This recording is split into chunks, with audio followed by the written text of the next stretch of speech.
I think the faith of my parents and relatives, we were a close family, was the foundation.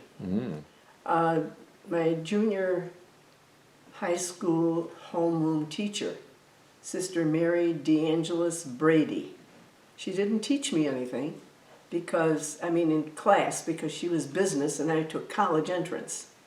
But I was in her homeroom. She was a happy, smiled all the time, just a beautiful individual, and I thought to myself, I'd like to be like her. And in my junior year, towards June or May, she said, "Where are you going after school?" And I said, "I'm going home. I'm going to the library," I think I said. Yeah. And she said, "No, I mean when you're finished graduating from Mount Mercy." "Oh, I'm going to be a nurse." That's what I told her. And she said, "Did you ever think of being a sister nurse?" And I said, "No." And that was the end of the conversation. A year or so later, I knew I was supposed to enter. I had that sense of knowing that I should enter. So I entered right after I graduated high school, September 47.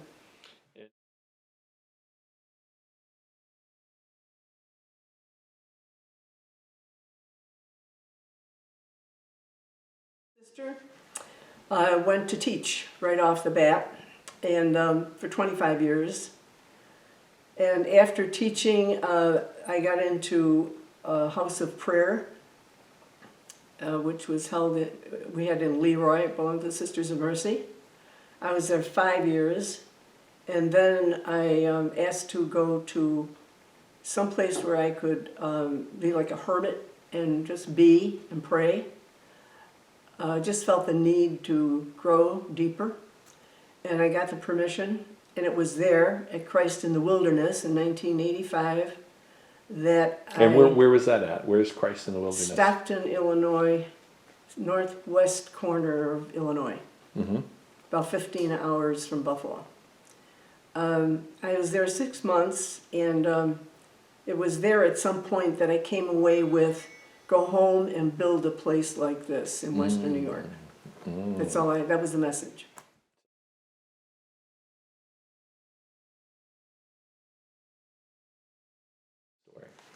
Yes, I would say that I came to understand how critically important it is for human beings to stop, listen, and be quiet for a while, periodically.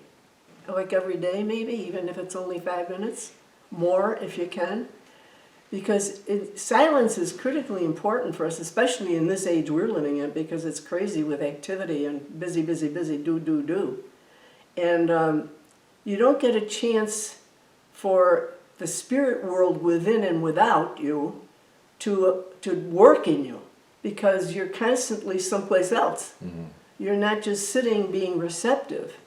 If you're just sitting quietly and being receptive, the spirit within informs you. It's critically important, silence. At some point, and if I sat alone and thought about it, I might be able to give you where it started.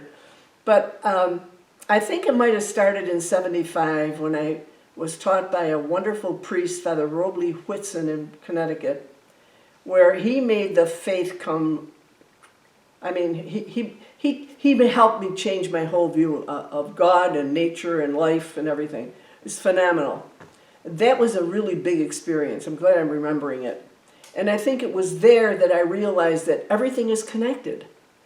There is only one spirit, and we can refer to that as the Creator, that is in everything. Every one of us. So we share the same one spirit. The squirrel, the trees, the water, the fish, everything. Anything that has life, we're all sharing that same life in different forms. It has the possibility of taking different shapes and forms. But the essence of everything that lives is the spirit. That one spirit that we all share.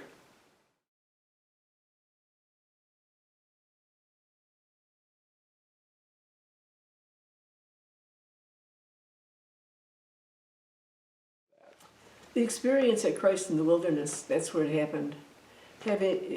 she had two hermitages, and she situated her house and the two hermitages as, in a way, she had like 80, I think she had 80 acres, that you felt like nobody else was there. So you really had solitude. And you were alone. The only time I saw her is when I went down to her house to do my laundry once a week. So there was a lot of silence, observing nature, listening. I would read books, tapes, that kind of thing. I was nurturing my spirit and my whole being with spiritual stuff and being open to the spirit and being inspired and journaling and all that. So it was a precious time. It really was unique. I wish everybody could have something like that, but I know it's impossible for everybody to do that.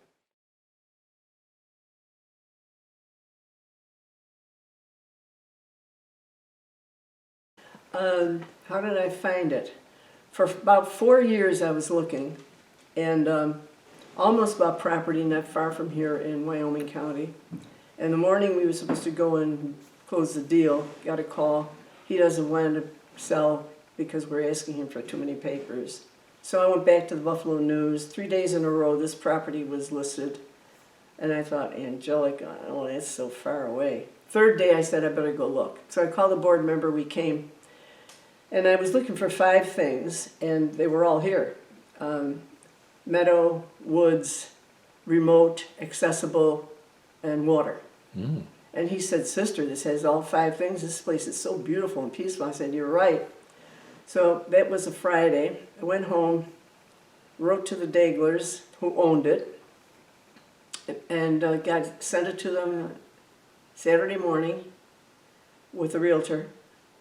And Saturday afternoon we got a call, accepted. They were asking $65,000, and I countered with 60, and they accepted. And they said there was a reason why they accepted, because they had it on the market for 2 years and never sold it, and they had many opportunities to sell it. They had 4 children, all married, 11 grandchildren. They had a place here, they had a building across the way. And Scott was their youngest. He was married and had 1 child. And Scott was going to build a hermitage, a cabin actually, he would call it, in the woods. And one night he came home here, he was coming here, midnight, fell asleep, hit a tree, was killed. They never could come back here. For 2 years they had it, but never showed up. So when they saw my name in the paper that I gave them, they looked at each other, this is them telling me, and we smiled and said, she's the one. Why? Scott was going to buy a boat and name it Good Heavenly Days. So he and his dad went looking, and they found he liked this boat, but it had a name on it, Donna Marie. Oh. And his dad said, get it, Scott. He said, I'll put Good Heavenly Days on, I'll get rid of that. And he said, no, Dad, I want it to be Donna Marie. And because he said that, we got this property. Amazing. That's an amazing It is amazing. Story. It really is. And then how did I find this place? So you said you saw it in the paper? No, I had a dream. First of all, it starts with a dream. I don't remember when the dream was, but I could give you a date. But in my dream, I was in a car all by myself, driving in the country. And I was looking for Genesee. Just the word. Nothing else. And so there's an old farmer on the road, and I stopped and I said, sir, where's Genesee? He said, go right there, make a left, then go a little more, make another left, and then you'll be there. You pull in. So I did. And when I got to the place, I got out of the car and there were cows mowing around. It was a pasture. So I got back in the car, woke up. So I said to myself, any property that I see in the paper that has the word Genesee, and I've got to go look at it, which I did. Some of them didn't pan out. This is in the Genesee Valley.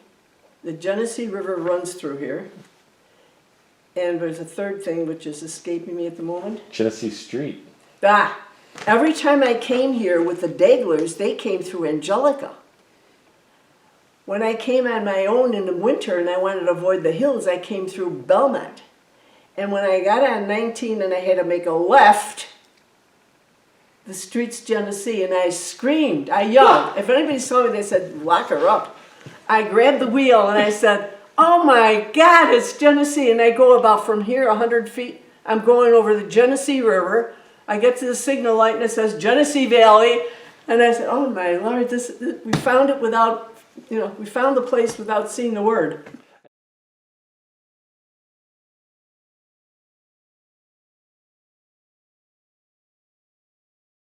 That name. I arrived at that name not by thinking one up. I found it inside. It was inside me. It was a message. I didn't decide it. It was decided for me.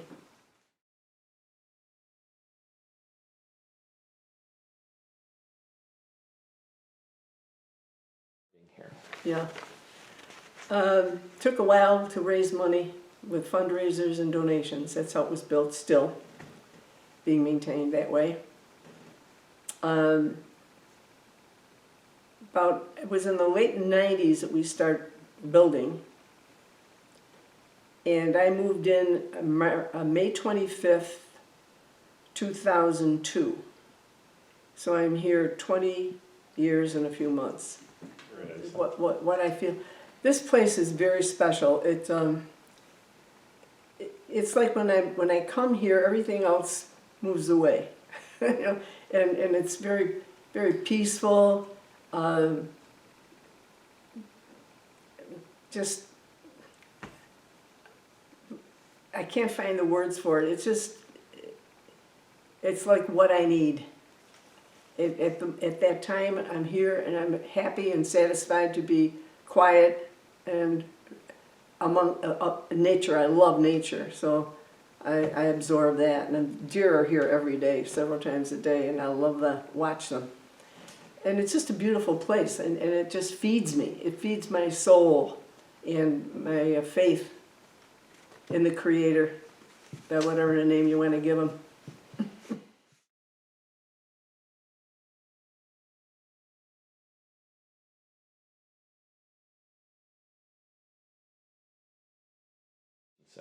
Sister Liz Schumacher, Allegheny Franciscan up here in Allegheny. She came here one day, 2019, summer, for a retreat. And I usually meet with a person when they first come. And I had said, I just wrote a letter to your Reverend Mother. I said, at that point I was like 89 years old, and I thought, I got to look to the future of this place to see that it continues. So I thought, well, the Alleghenies have a retiro. They might be open to silence and solitude. So I wrote a letter. So now she comes, thank God she came the same week that I wrote the letter, and I told her this. And she said, when I finished, my community would sell it too, like I thought my community would. Mm-hmm. So she went to the Hermitage to make her retreat, and I wrote a letter and mailed it the next day, off the table, got rid of it. And so it just hung in the air until I met Rich, through the same person. She came back a month or two later with your brochure.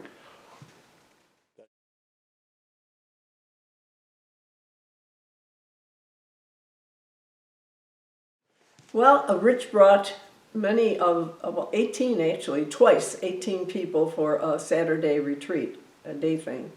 You're a wonderful group. I mean, provided everything for yourself. You brought your own food, you cleaned up, you took your garbage, you shared wonderful things in our sessions upstairs. It was just a different and wonderful experience for me to be with all of you. There's something about the people in that group that I've met that is, I can't find the right adjective, I feel at home with. Mm.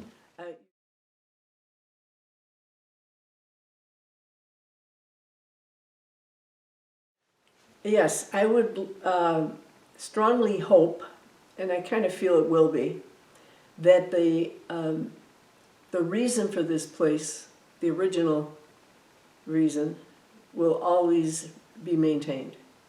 That people are invited for silence and solitude, simply put. That it doesn't divert to something else. Now, I'm not saying you can't do anything else or shouldn't do anything else. Like occasionally you might have a large group have something, which is fine, but the essence of it for the year-round thing would be that, silence and solitude.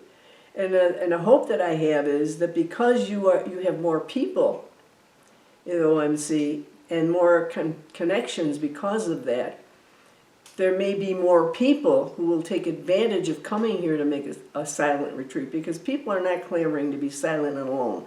We all know that. It's not a popular thing. But it's so essential. Until people do it, they don't